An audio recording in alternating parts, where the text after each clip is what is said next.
avait 3 serviteurs. Et comme il était en partance pour une contrée voisine, il appela ses serviteurs à qui il confia des tâches et dit: cette nuit même, je vous quitte pour une affaire dont je n'ai pas la notion du temps, car je ne sais à quelle période de la journée je serai de retour. Mais que chacun s'acquitte de la tâche qui lui est confiée avant mon retour, car je traiterai chacun selon le fruit de son effort. Après le départ du maître, un premier serviteur dit à ses confrères: pour que le temps est largement suffisant pour une telle besogne, je me reposerai car j'ai devant moi l'aurore, l'après-midi et le crépuscule. Lorsque la soirée sera venue, j'accomplirai mes tâches. Le second dit à son tour: qu'y a-t-il de plus beau que le sommeil au milieu de la nuit? Et qu'y a-t-il de plus agréable qu'un repos dans l'après-midi? Cette nuit je dormirai, je ferai une partie de mon travail le matin et j'achèverai l'autre moitié le soir. Mais entre les 2 soirs, je prendrai ma pause. Mais vint le troisième et il dit: je travaillerai toute cette nuit et je me reposerai pendant le jour. Le soleil était au zénith lorsque le maître vint.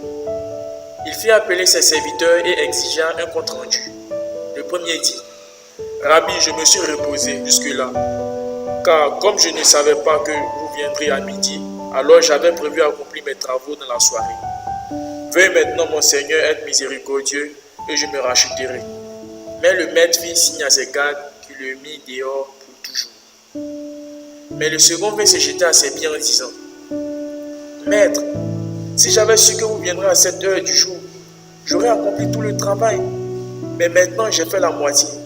Veuillez, mon Seigneur, être miséricordieux envers son serviteur. Mais les gardes virent et le mit dehors sous l'ordre du Seigneur.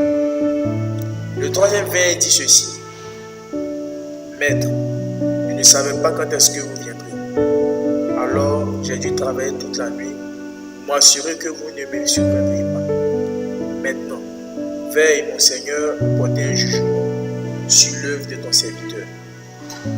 Mais le maître, tout joyeux, vint et l'embrassa. Et il fut tous deux émus.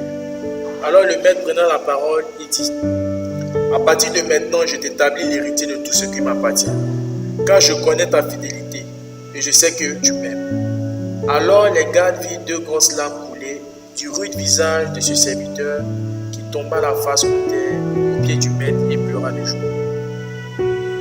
Veillez donc, puisque vous ne savez pas quel jour votre Seigneur viendra. Matthieu 24, verset 42. Ne faites jamais l'erreur de penser que demain vous appartient, car nul ne sait quand est-ce qu'il comparaîtra pour le jugement.